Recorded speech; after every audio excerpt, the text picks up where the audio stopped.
Um levantamento realizado pelo Serasa Experian revelou que os pedidos de recuperação judicial de produtores rurais pessoas físicas aumentaram 535% em 2023 na comparação com 2022. No ano passado foram 127 pedidos de recuperação judicial. Segundo a empresa, apesar do alto percentual, o número de recuperações judiciais ainda é baixo em relação aos milhões de agricultores brasileiros. Mas a Serasa faz um alerta em relação à velocidade em que essas solicitações vêm crescendo. Vocês que nos acompanham pela televisão podem ver que no último trimestre saltou de 29 para 47, na comparação trimestral. Entre os motivos para os problemas que levam à RJ estão desafios climáticos que prejudicaram a safra brasileira, taxas de juros ainda altas, rentabilidade apertada e queda nos preços dos grãos. Esses são alguns dos fatores. A gente vai analisar o efeito do aumento do número de pedidos de RJ no agro em relação a crédito, em relação a risco de inadimplência. Esses são alguns dos principais pontos que a gente quer entender sobre a saúde financeira desse que é um dos principais setores econômicos do Brasil. Para essa análise, a gente convidou o Antônio da Luz, que é economista-chefe da Federação da Agricultura do Rio Grande do Sul. Da Luz, seja muito bem-vindo. Prazer estar contigo, Kellen, toda a audiência da Jovem Pan. Muito obrigada, da mesma forma. Primeira pergunta, o que esse número te diz? 500% de alta em pedidos de recuperação judicial e um alerta do Serasa em relação à velocidade com que a recuperação judicial está crescendo no setor agro. Kellen, se nós olharmos o dado de forma relativa, observarmos apenas o percentual, evidentemente que a gente leva um susto, a gente fica bastante preocupado. Só que nós temos que considerar o seguinte, são 127 pedidos em 2023, 127, do universo de 5 milhões e 500 mil produtores rurais. Então, por que eu faço essa tomada? É importante que a gente olhe os motivos dessa aceleração. Mas percebe que se seguir crescendo assim, a partir de uma base tão pequena, nós temos um grande problema ainda. Estamos olhando para 23. Isso é bom lembrar, estamos olhando para 23. Kellen, hoje de R$5, cada R$5 que os produtores tomam de crédito no mercado, 4 deles são absolutamente livres no mercado, que são oferecidos pelo sistema financeiro e pelo mercado de capitais. Quando essas notícias elas vêm para o mercado, elas vêm para o conhecimento público, nem todos os veículos têm a preocupação que a Jovem Pan tem, que a Hora H do Agro tem, de mostrar as coisas com o devido cuidado e do tamanho do que elas são. Então parece que o mundo vai acabar. E aí o investidor, ele diz assim, então eu não vou botar meu dinheiro no agro, eu não vou mais financiar produtor rural, eu não vou financiar mais a revenda, eu não vou financiar mais a cooperativa, eu não vou financiar mais a multi, a trade. Não, eu vou sair, eu vou para o imobiliário, eu vou para a indústria, eu vou para o varejo, porque eu não quero me meter nesse negócio que vai quebrar. Então é importante a gente dizer que são 127 recuperações judiciais, quando em 2022 tinham sido 20, no universo de 5 milhões e 500 mil produtores. Muito bem. Tivemos problemas climáticos? Sim. Tivemos...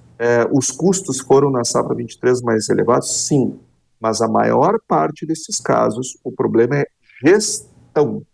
E não existe nenhum setor da economia que eventualmente nós não tenhamos problemas de gestão, decisões que foram tomadas de maneira assodada, ou muito alavancadas, ou coisa do tipo, que terminam não dando certo. Mas são 127 em 5 milhões e meio. Importante essa contextualização para todos que são do agro e não são do agro, porque de fato a manchete ela chama atenção, um aumento de 500%, mas o contexto ele é importante para a gente entender a saúde financeira do setor. A gente vai por partes agora, pegando um gancho no que você disse.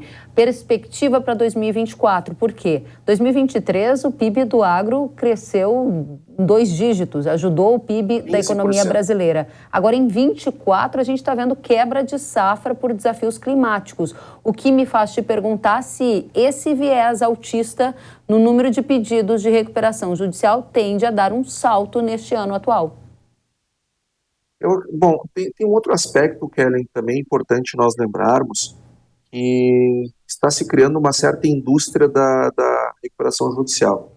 Algumas empresas têm vendido esse instrumento para os produtores como se esse fosse o melhor dos mundos. Em alguns casos é, mas em muitos casos não é. O problema é que o produtor descobre tarde, depois que entra num negócio que ele vai ver depois que não é tão bom assim.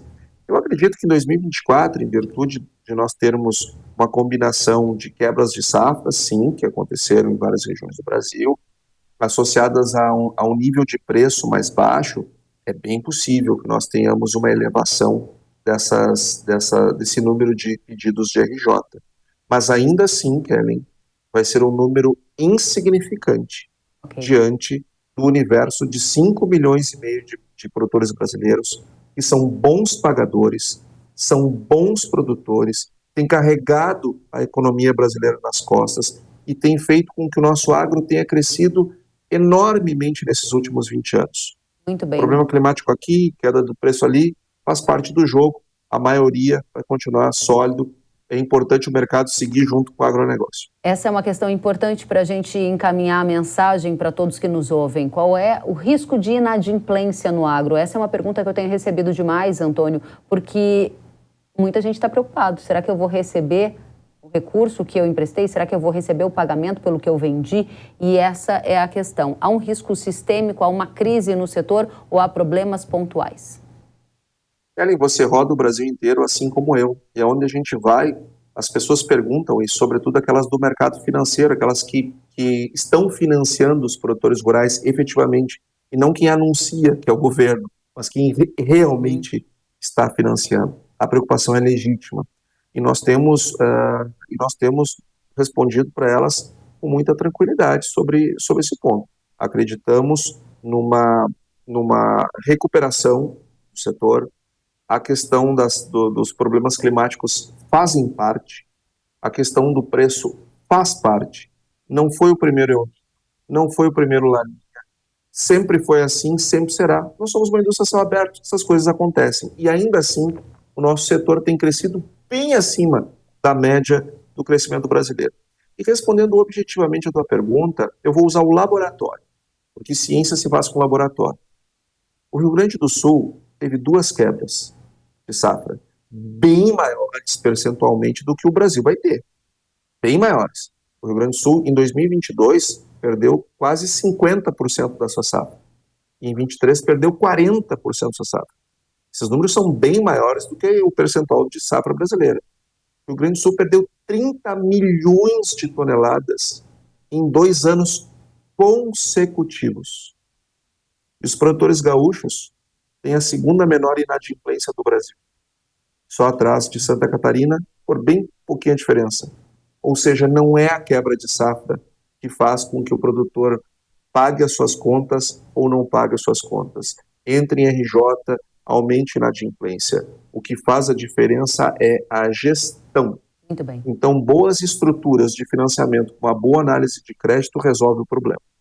Antônio da Luz, muito obrigada por trazer para a gente o desmembramento desses números, um contexto maior para quem é do agro, quem não é do agro, e entender como está a saúde financeira desse que é um dos setores mais importantes da economia brasileira. Volte sempre, Antônio da Luz, que é economista-chefe da Farsul.